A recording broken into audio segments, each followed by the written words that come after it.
My daughter and I love playing games. So that's what we're going to do. We're going to start with a game. Ready, set, go.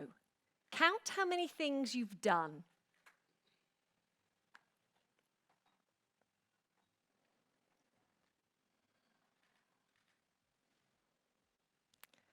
Okay, raise your hand if you counted more than 10. Raise your hand if you counted less than 10. And keep your hand raised if it was less than 5. Are there things on this list you would like to have counted? We're all going to die. It's how we get there that matters. And that journey is often referred to as the game of life. Who here has heard of or played the game of life?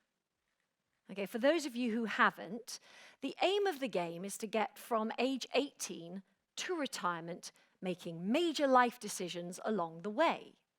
You begin by choosing one of two routes, the university route or the vocational route. And once you're through this first set, then you're put on a path that you are then stuck on all the way to retirement. You can choose marriage, kids, house purchases. Oh, and don't forget the inevitable midlife crisis, shown actually by the cartoon of the balding man and his sports car. The other day, I was at a friend's house, and she has 2 young children, both under the age of 10. And it was the inevitable bedtime routine. So in order to prolong this, they asked to play this game. I had no idea how playing a family-friendly board game was going to lead me to an existential crisis. I was astonished that even in 2024, this game only had one main path to move your pieces down. Now, don't get me wrong, they went to bed very happy with their fictional lives of well-paid jobs, made possible only through the university route, a plethora of children, big house purchases, leading to a fabulous retirement package.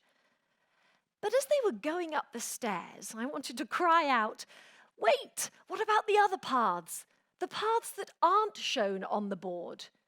A creative path, a travel path, a minimalist path. Now, I was led to believe that the correct way to live my life was following the game. I got my degree, I then got married, we bought a home, we had a beautiful daughter, I started my own company. But then I realized something, that just by following this path, I wasn't actually living. At age 30, I wasn't feeling fulfilled in my mind, body, and soul. It all felt very practical and monotonous, like I was just going through the motions. And I realized I didn't want to just keep rolling that dice to see where it landed on this one path. In the last 10 years, I've experienced 4 major chapters in my life, with many lessons learnt along the way. Chapter 1. Now, this chapter taught me that a change doesn't just need to come from a career or a financial or familial situation. It can come from a location change, a total shift for your body. I live in Los Angeles, but as you can tell by my accent, I wasn't in fact born there. I was born in England, where, yes, I know, the weather is grey and it rains all the time. So, age 35, I planned a trip from London to Los Angeles. This was initially intended to be a bit of a restart and a reset to help me with my life back in the UK. But I'll never forget stepping off the plane and seeing the palm trees against the blue sky and smelling the salty ocean and feeling the warm sunshine on my face. Oh, my body felt different. It felt free. And that quick holiday turned into me coming back for a longer holiday, which eventually turned into me moving. Now, it's easy to make that change sound simple and glamorous, but I just moved 6,000 miles away from my family and friends. I knew no one, I didn't know where I was going to live, and don't get me started on the visa process. So was this change daunting? Scary? Totally. But I was more scared to have regrets about not choosing this unknown path. The Midas project found that while some life transitions may initially cause stress or upheaval, they can also increase resilience, improved overall well-being over time. And this dynamic nature of human development and the importance of embracing personal growth and adaptation is key to our growth. Chapter 2. This chapter taught me to be open and ready to accept all opportunities when they present themselves. My mind was expanded. Age 38, I witnessed a parent worrying about their child turning 18 and no longer needing them.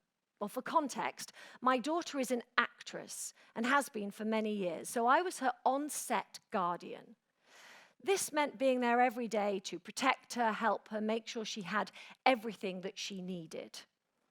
Now, this was my one and only job. And I quickly understood that when she turned into an adult and no longer legally needed me on set, that I would need to find an alternative job. Yes, I was at an age where people don't typically start something completely new, but I had been a theatre director back in the UK, and this industry didn't seem so far out of reach. I knew I understood actors and story, so film could be the perfect next step. I'd made several connections via my daughter's work, and one of those became a bit of a mentor. And he said to me, "You should be a director." And I said, "Well, how?" And he said 6 words that changed my life. "You just say you're a director." This blew my mind. All I had to do was say it. So I took his advice and started introducing myself as a director. Now, I didn't have a degree in film, but I was open to learning everything in this hands-on way. In fact, so many creative careers can come just from doing. I was redefining my path. Researchers at UC Berkeley and other institutions found that exposure to new and challenging experiences can promote neuroplasticity, the brain's ability to reorganize and form new neural connections. The study demonstrated that these neuroplastic changes were associated with improved cognitive performance, and subjects exposed to enriched environments exhibited enhanced learning and memory abilities, as well as increased resilience to age-related cognitive decline. Chapter 3. This chapter taught me that no job is worth sacrificing your physical or mental health over. My soul was challenged in a way that I'd not experienced before. Age 43, I'd now directed 15 feature films, and it's a very intense process making a movie. People become tired, emotions get heightened, but there's never an excuse for abusive behavior. And I was severely bullied on a film set. I'm not just talking some passive-aggressive comments. I'm talking full-on emotional and psychological abuse every day. Now, after this film, I went home. I sat and stared out of the window. I felt lost. I became anxious. And I was broken by an industry that I'd become very attached to. Therapy didn't seem quite right for me, but I knew I needed to do something. So I turned to mindfulness techniques. After many months, I began to feel more like myself again. And people I didn't even know commented on my positivity and joy. And I realized that I wasn't the only one looking to achieve this level of peace. So I founded a company that helped me share the methods that had put me back together. And this was my spiritual path. University of Chicago found that participants who'd undergone emotionally evocative experience showed accuracy when identifying the emotions of others compared to those who had not experienced such events. Chapter 4. This chapter taught me that by putting my time and energy into self-enrichment and personal growth, I could live my best life, my mind, body, and soul working as one. Age 44, I lived on a 34-foot 1978 boat, and I drove a seafoam green 1969 VW bus. Now remember, I'm British, so I have to do all things LA, including the handbag dog. I love this life. It was serene. I could watch the sun rise and sunset over the ocean every day. I even went paddleboarding every day. And I had 2 ducks that I adopted that lived on the back of my boat. So I was already going against societal norms for my lifestyle. But then I went one step further and totally veered off the path that I had created. I think I was somewhere near the gumdrop in Candyland. I sold everything. I realized that the boat and the bus were taking more time and energy from me than they gave. They were needing regular maintenance, the rust and mold were becoming a problem, and the upkeep was becoming more expensive. I got rid of everything because those things no longer served me. What I needed changed. And this was the minimalist path. Maslow's hierarchy of needs suggests that once basic physiological and safety needs are met, individuals seek to fulfill higher level needs such as love and belonging, esteem and self-actualization, which are less dependent on material possessions. So I'd been on the unknown path, the redefined path, the spiritual path, and the minimalist path. What does my game of life look like now? Well, my current path doesn't even have a name yet. And that's okay because it's an ever-changing journey.